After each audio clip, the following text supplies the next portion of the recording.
السلام عليكم ورحمة الله وبركاته.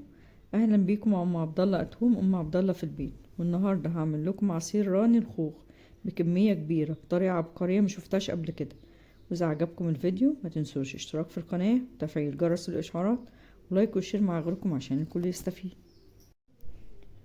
كيلو خوخ، والخوخ نوعين: خوخ سكري وده للاكل بس، والخوخ ده من جوه لونه ابيض، وخوخ عرايشي زي ما بعض الناس بتقول عليه لونه برتقاني من جوه، وهو ده اللي بنعمل منه عصير الراني والكمبوت والمربى.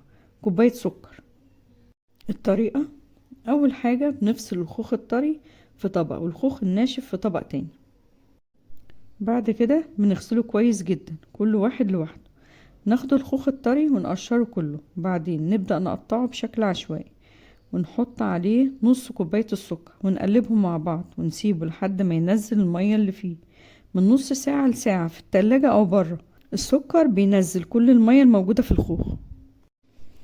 وده شكله بعد ما نزل ميته، هنسيبه على جنب. نجيب الخوخ الناشف ونقشره نقطعه قطع صغيرة زي ما انتوا شايفين في الفيديو، نحط عليه باقي كوباية السكر ونقلبه ونسيبه لحد ما ينزل ميته.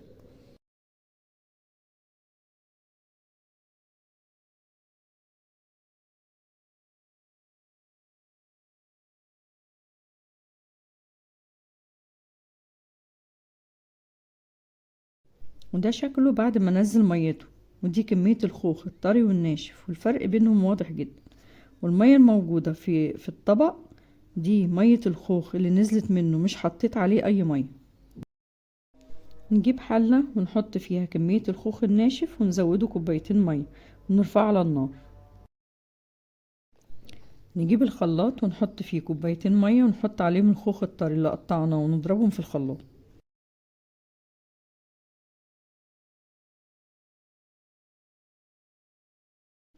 وده الخوخ الناشف بعد ما غلى، نحط عليه الخوخ الطري اللي ضربناه في الخلاط ونسيبهم مع بعض يغلوا غلوة واحدة زي ما انتوا شايفين في الفيديو. وفيه ريم ظهر على وش العصير نبدأ نشيله.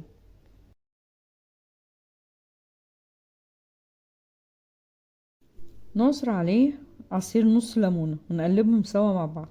وعصير الليمونة بيحفظ لك العصير عشان مش يبوظ، يقعد عندك يومين 3 في التلاجة. لو حابة يقعد معاك اكتر من كده بنضيف ربع معلقة ملح ليمون. والافضل تحطيه في اكياس في الفريزر لوقت الحاجة اليه. وده العصير بعد ما خلصناه وهو مركز وتقيل وزي بره واحلى كمان، وتقدري تخففيه لترين مية كمان. وبكده نكون خلصنا عصير الراني بكل سهولة، واشوفكم في فيديو جديد ان شاء الله.